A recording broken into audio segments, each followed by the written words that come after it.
জয় শ্রীকৃষ্ণ, রাধে রাধে। 2025 সালের শেষ একাদশী ব্রত উদযাপন হতে চলেছে। এবছরের শেষ একাদশী পুত্রদা একাদশী, পৌষ মাসের শুক্লপক্ষীয় একাদশী ব্রত। এই একাদশী ব্রত কবে পালন করতে হবে? 30শে ডিসেম্বর মঙ্গলবার নাকি 31শে ডিসেম্বর বুধবার? নমস্কার, ঈশ্বর কথা 24H এর আরও একটি নতুন পর্বে আপনাদের সবাইকে স্বাগত জানিয়ে আজকের পর্ব শুরু করছি। তবে আজকের পর্ব সূচনা করার আগে আমরা পুত্রদা একাদশী বা পুত্রদাতা একাদশী সম্পর্কে জেনে নেব।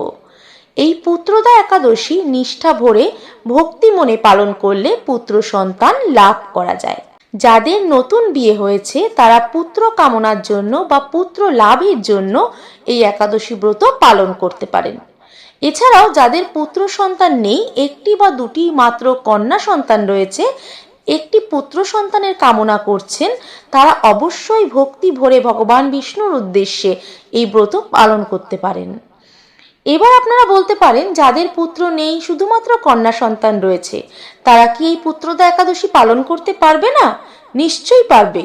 এই পুত্রদা একাদশী এমন একটা একাদশী যেটি বাড়ির সকলে মিলে আপনারা একত্রে ভগবান বিষ্ণুর উদ্দেশ্যে পালন করতে পারেন। আর অবশ্যই যারা পুত্র সন্তানের জন্য বা সন্তান কামনার জন্য এই একাদশী ব্রত পালন করতে চান, তারা অবশ্যই ভক্তি ভরে নিষ্ঠা মনে আপনারা এই একাদশী ব্রত পালন করবেন।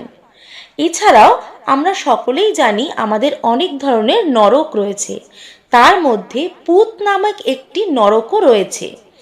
বিশ্বাস করা হয় যে যদি কেউ ভক্তি ভরে এই একাদশী ব্রত, পৌষ মাসের এই শুক্লপক্ষীয় একাদশী ব্রত পালন করে, তাহলে পুত নামক নরকে গমন করতে হয় না।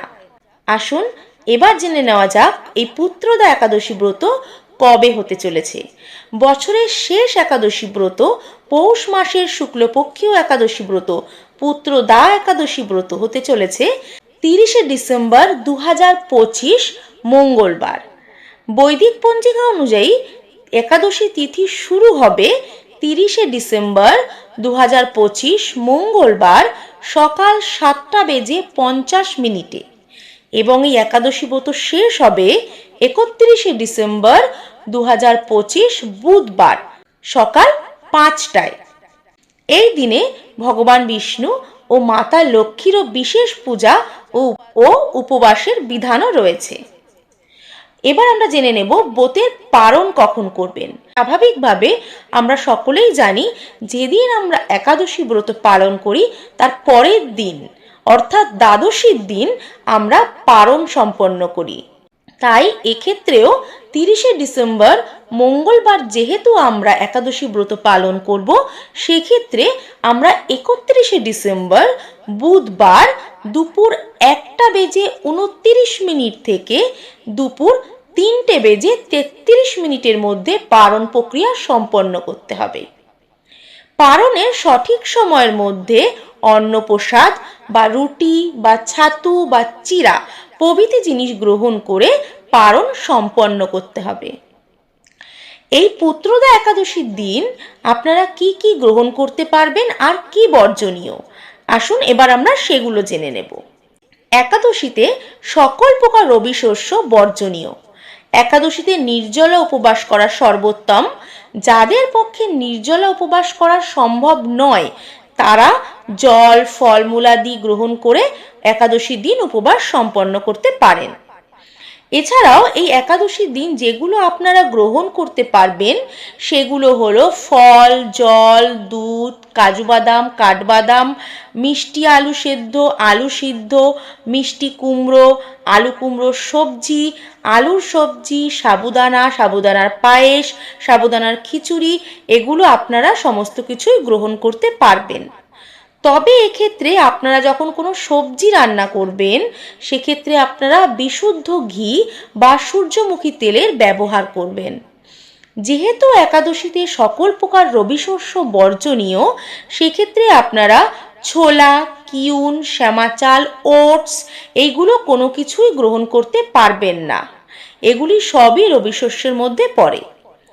এছাড়াও যারা পুত্র সন্তান কামনার জন্য বা সন্তান কামনার জন্য এই একাদশী ব্রত পালন করতে চাইছেন, তাদের জন্য অবশ্যই নির্জল উপবাস থাকা সর্বোত্তম। তারা নির্জল উপবাস থেকে পবিত্র মনে এই একাদশী ব্রত পালন করবেন ভগবান বিষ্ণুর উদ্দেশ্যে। সেক্ষেত্রে ভগবান বিষ্ণু নিশ্চয়ই আপনাদের মনস্কামনা পূরণ করবেন। এই পুত্রদা একাদশীতে আপনারা অবশ্যই শ্রীমদ্ ভগবদ্ গীতা পাঠ করার চেষ্টা করবেন। এছাড়াও বেশি বেশি করে ভগবানের নাম গান করবেন, হরিনাম সংকীর্তন করবেন, ভগবানের নাম জপ করবেন, তুলসীকে জল দান করবেন, তুলসীর পরিক্রমা করবেন, ভগবানের মঙ্গলারতি করবেন। এই সমস্ত কিছুই আপনারা এই দিন করতে পারেন। এবার আমরা জেনে নেব এই পুত্রদা একাদশীর ব্রত মাহাত্ম্য সম্পর্কে। যুধিষ্ঠির বললেন, হে কৃষ্ণ, পৌষ মাসে শুক্লপক্ষের একাদশীর নাম কি? বিধি বা কি? কোন দেবতা ওই দিনে পূজিত হন এবং আপনি কার প্রতি সন্তুষ্ট হয়ে সেই ব্রতফল প্রদান করেছিলেন? কৃপা করে আমাকে সবিস্তারে তা বলুন। শ্রীকৃষ্ণ বললেন, হে মহারাজ, এই একাদশী পুত্রদা নামে প্রসিদ্ধ। সর্বপাপ বিনাশিনী ও কামদা এই একাদশীর অধিষ্ঠা দেবতা হলেন সিদ্ধিদাতা নারায়ণ। তিলকে এর মতো শ্রেষ্ঠ ব্রত আর নেই। এই ব্রতকারীকে নারায়ণ বিদ্বান ও যশস্বী করে তোলে। এখন আমার কাছে ব্রতের মাহাত্ম্য শ্রবণ করুন। ভদ্রাবতী পুরীতে সুকেতুমান নামে এক রাজা ছিলেন। তার রানীর নাম ছিল শৈব্যা। রাজ দম্পতি বেশ সুখেই দিন যাপন করছিলেন।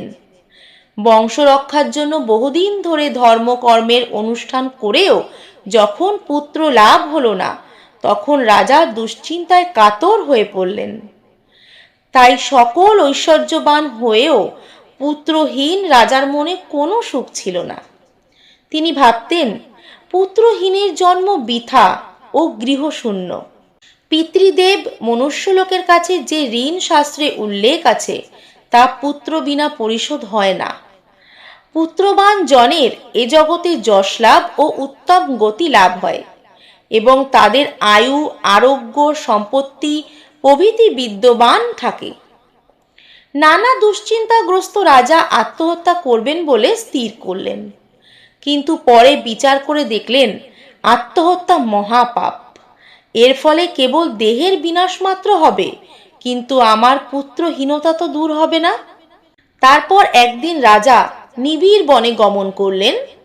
বন ভ্রমণ করতে করতে দ্বিপ্রহর অতিক্রান্ত হলে রাজা ক্ষুধা তৃষ্ণায় অত্যন্ত কাতর হলেন। এদিক ওদিক জলাদির অনুসন্ধান করতে লাগলেন। তিনি চক্রবাক, রাজহংস এবং নানা রকম মাছে পরিপূর্ণ একটি মনোরম সরোবর দেখতে পেলেন। সরোবরের কাছে মুনিদের একটি আশ্রম ছিল। তিনি সেখানে উপস্থিত হলেন। সরোবর তীরে মুনিগণ বেদ পাঠ করছিলেন। মুনিবৃন্দের শ্রীচরণে তিনি দণ্ডবৎ প্রণাম করলেন।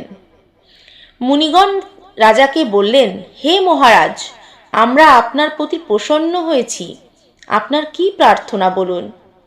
রাজা বললেন, আপনারা কে এবং কি জন্যই বা এখানে সমবেত হয়েছেন? মুনিগণ বললেন, হে মহারাজ, আমরা বিশ্বদেব নামে প্রসিদ্ধ। এই সরোবরে স্নান করতে এসেছি। আজ থেকে 5 দিন পরে মাঘ মাস আরম্ভ হবে। আজ পুত্রদা একাদশী তিথি। পুত্র দান করে বলেই এই একাদশীর নাম পুত্রদা। তাদের কথা শুনে রাজা বললেন, হে মুনিবৃন্দ, আমি অপুত্রক, তাই পুত্র কামনায় অধীর হয়ে পড়েছি। এখন আপনাদের দেখে আমার হৃদয়ে আশার সঞ্চার হয়েছে। এ দুর্ভাগা পুত্রহীনের প্রতি অনুগ্রহ করে একটি পুত্র প্রদান করুন। মুনিগণ বললেন, হে মহারাজ, আজ সেই পুত্রদা একাদশী তিথি, তাই এখন আপনি এই ব্রত পালন শুরু করুন। ভগবান শ্রী কেশবের অনুগ্রহে অবশ্যই আপনার পুত্র লাভ হবে। মুনিদের কথা শোনার পর যথাবিধানে রাজা কেবল ফলমূলাদি আহার গ্রহণ করে সেই ব্রত অনুষ্ঠান করলেন। দ্বাদশী দিনে উপযুক্ত সময়ে শস্যাদি সহযোগে পারণ সম্পন্ন করলেন। মুনিদের প্রণাম নিবেদন করে নিজ গৃহে ফিরেও এলেন। ব্রত প্রভাবে রাজার যথাসময়ে একটি তেজস্বী পুত্র জন্ম লাভ করল। হে মহারাজ, এই ব্রত সকলেরই পালন করা কর্তব্য। মানব কল্যাণ কামনায় আপনার কাছে আমি এই ব্রত কথা বর্ণনা করলাম। নিষ্ঠা সহকারে যারা এই পুত্রদা একাদশী ব্রত পালন করবে তারা পুত নামক নরক থেকে পরিত্রাণ লাভ করবে। আর এই ব্রত কথা শ্রবণ কীর্তনে অগ্নিষ্টম যজ্ঞের ফল লাভ করা যায়। ব্রহ্মাণ্ড পুরাণে এই মাহাত্ম্য বর্ণিত রয়েছে। এই হলো বন্ধুরা এই পুত্রদা একাদশীর ব্রত মাহাত্ম্য। এই পৌষ পুত্রদা একাদশী হলো পৌষ মাসের শুক্লপক্ষীয় একাদশী ব্রত, যা সন্তান লাভ এবং পারিবারিক সুখ শান্তির জন্য পালন করা অত্যন্ত জরুরি। এই একাদশী ব্রত পালন করলে ভগবান বিষ্ণুর থেকে কৃপা পাওয়া যায় অত্যন্ত পুণ্য ও সমস্ত পাপ মোচন হয়। তাই সবাই মিলে চেষ্টা করবেন নিষ্ঠা ভরে পবিত্র মনে ভগবান বিষ্ণুর উদ্দেশ্যে এই ব্রত পালন করার। আজকের মতন এই পর্যন্তই। আবার দেখা হবে পরবর্তী পর্বে। যদি আমার ভিডিওটি ভালো লেগে থাকে তাহলে লাইক, কমেন্ট, শেয়ার ও সাবস্ক্রাইব করে আমার পাশে থাকবেন।